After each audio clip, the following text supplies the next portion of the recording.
Good morning, students. In this session, you are going to learn about European sailors in the first lesson, Advent of Europeans. Before going to the topic, just we recall the last class. First of all, who was the Prince of Portugal? I repeat the question. Who was the Prince of Portugal? Yes, Henry. Henry was the Prince of Portugal. And then I already told you he was also called the navigator. Henry was also called the navigator, right?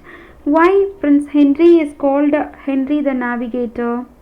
See, the Portuguese were the first to discover a new sea route to India, isn't it? Then Henry, who was Henry? Prince of Portugal, right? He was started a school for training seamen on scientific navigation. Due to that, Henry's interest and enthusiasm in the field of navigation, so he has been called Henry the Navigator. What is that? Henry the Navigator. Did you understand? Yes. Secondly, who was the first sailor from Portugal? Who was the first sailor from Portugal? Which means Bartholomew Dias. Bartholomew Dias was the first sailor from Portugal. He was first sailor from Portugal, right? When did he came in India? Which means in 1487 AD. 1487 AD, isn't it? Yes. Then Vasco da Gama. He also one of the important sailor from Portugal, and he crossed the Cape of Good Hope and reached in Calicut in India on 27th May. When did he reach? 27th May 1498, isn't it? 1498.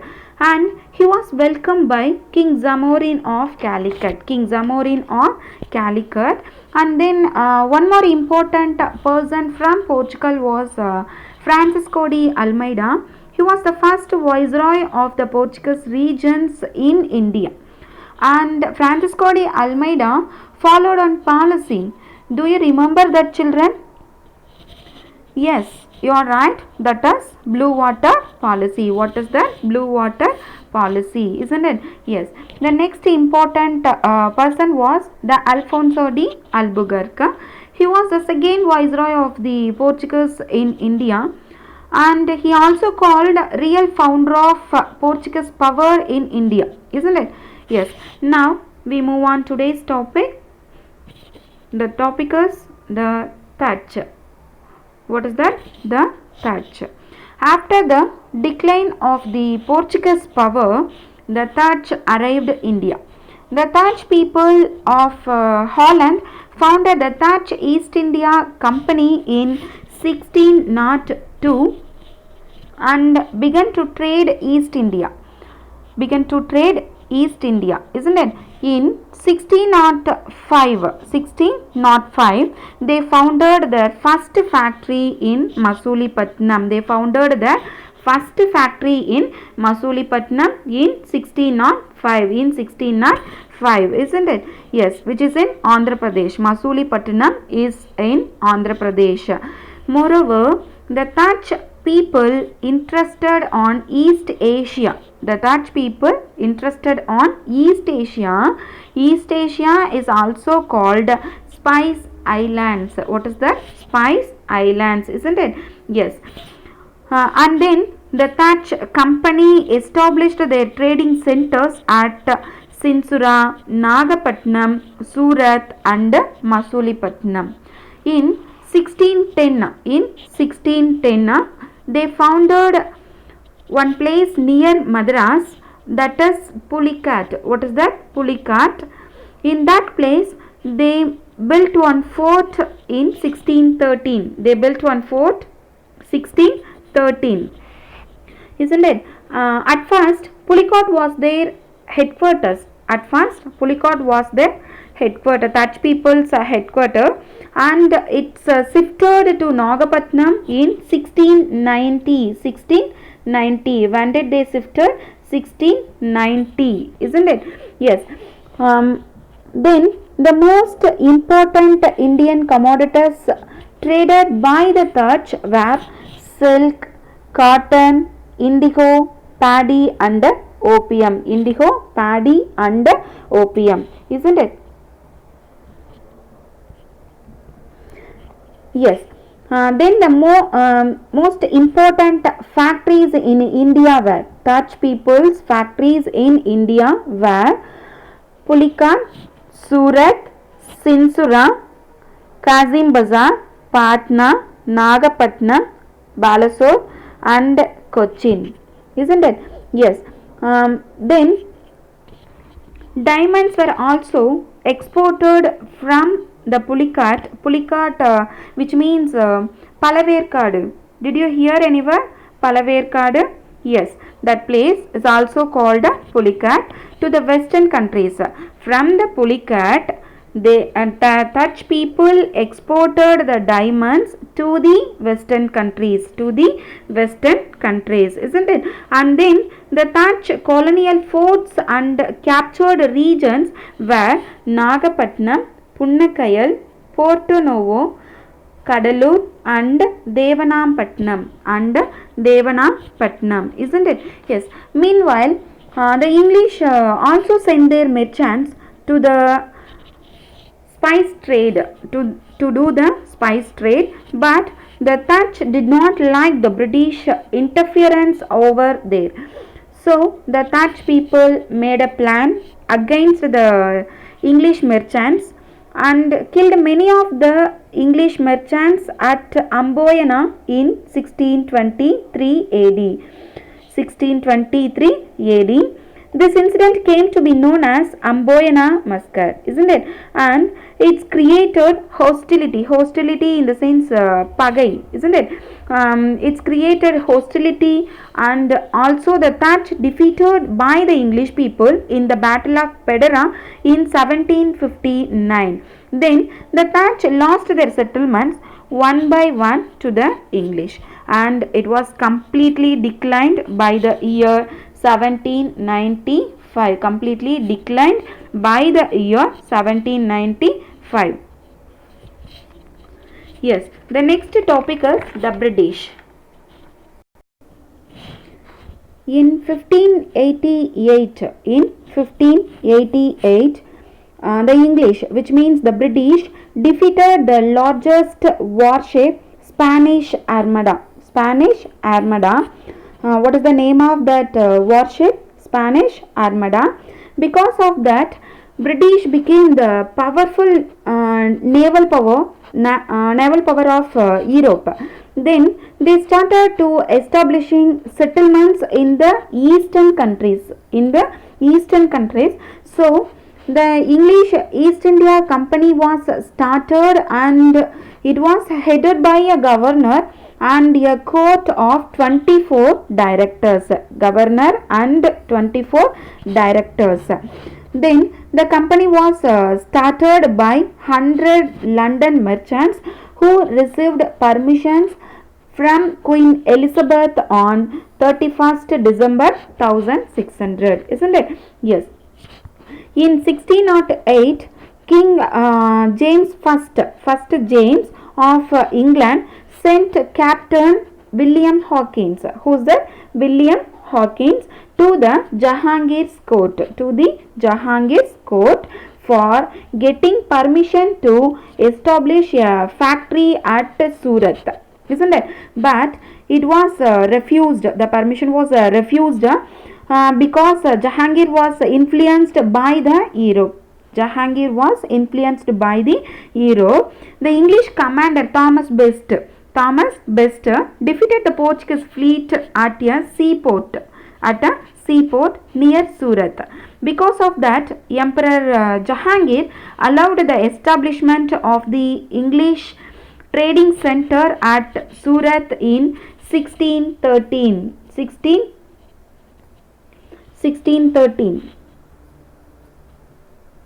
When did they allow? 1613, isn't it? Yes. At first, Surat was the capital of British.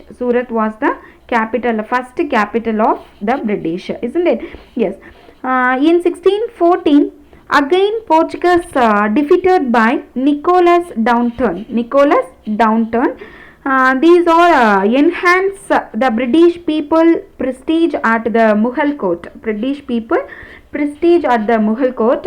In 1615, Sir Thomas Rao arrived at court of Jahangir and getting permission to set up their trading centers at Agra, Broch and Ahmedabad. On the coastline of Bay of Bengal, the British established their first factory in 1611 at Masulipatam. First factory they established in 1611 at Masulipatam.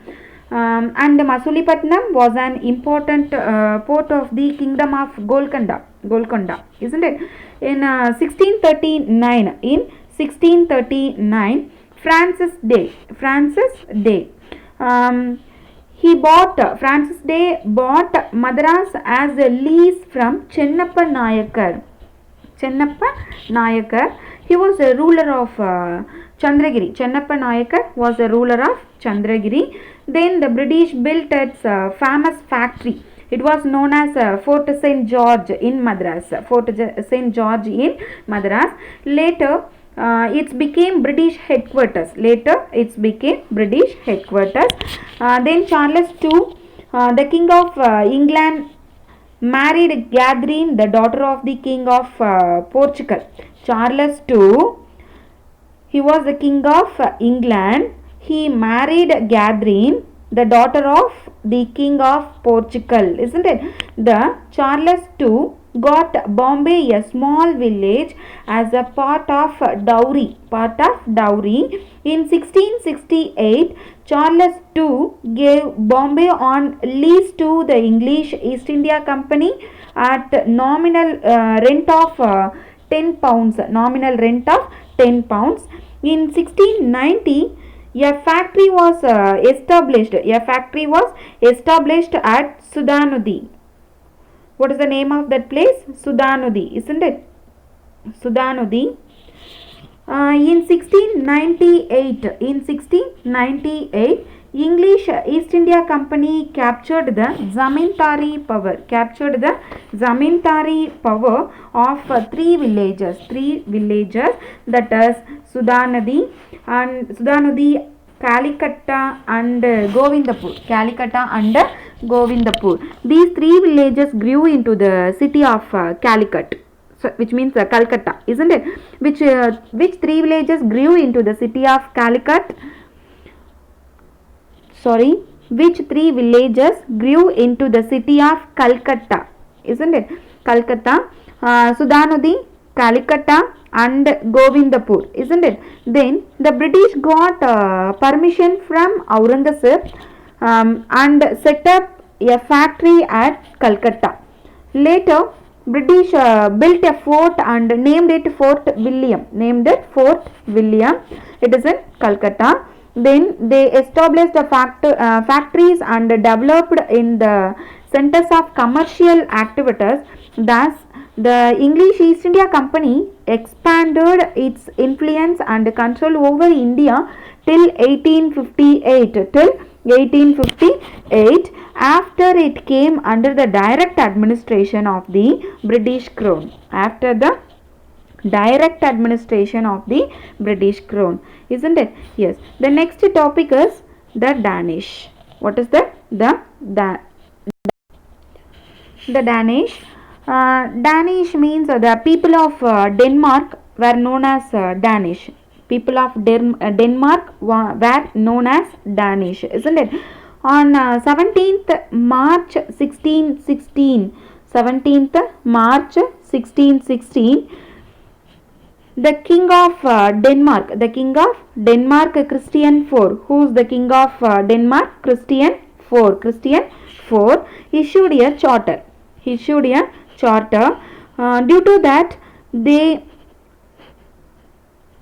began to trade with India, isn't it? Danish East India Company. Due to that, they began to start a Danish East India Company In 1620, they established their trading centers at Tranquebar in Tamil Nadu, and in 1676, Tranquebar in the sense Tarangambadi, isn't it? Tarangambadi in Tamil Nadu, and in 1676 at Serambur in Bengal. 1676 at Serambur in Bengal, but they never concentrated on India and sold their trading centers to the British in 1845. Sold their trading centers to the British in 1845. Yes. The last topic is the French. The last topic is French.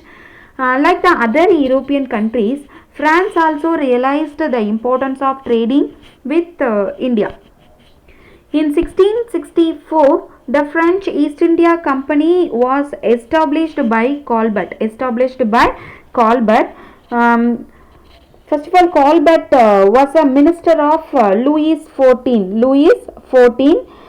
He was a king of France. Louis XIV was a king of France. Colbert was a minister of Louis XIV. Colbert was a minister of Louis XIV. Colbert only established the French East India Company in 1664, isn't it? Yes. In 1667, a group under the leadership of the Francois Caron sails to India. See, France was the last European country to visit India for trade. In 1669, Marcara, who's that? Marcara founded second French factory at Masulipatam. In 1669, Marcara founded second French factory at Masulipatam, isn't it? Yes. In 1673, they got a place to the south of Madras from the ruler of Tanjavur and laid the foundation of Pondicherry. South of Madras from the ruler of Tanjore and laid the foundation of Pondicherry, isn't it? Then Pondicherry, it became the headquarter of French in India. Then a fort built by Francois Martin in Pondicherry. It was known as Saint Louis. In 1690, French people established their capital at Chandranagore. And they got Mahi in 1725 and Karaikal in 1739. Then Dupleix came to India in 1742 as the governor of French regions. Under the Dupleix, the French colonies increased. Who was Dupleix? Dupleix was the governor of French regions. Isn't it? Then the French East India Company established factories in various parts of India, such as Mahi, Karaikal, Balasore and Kazim Bazar. What is that? Kazim Bazar. These were the few trading centers of France, isn't it? Because of established supremacy in India created the problems between British and France. This conflict leads to a war that's called the Carnatic Wars. Finally, the English came to successful and established their power in India by sending the French out of India, isn't it? So, finally, French defeated by the British. So, French power left from India. That's all. That's all this lesson, students. We will discuss the second unit in the next class. Thank you.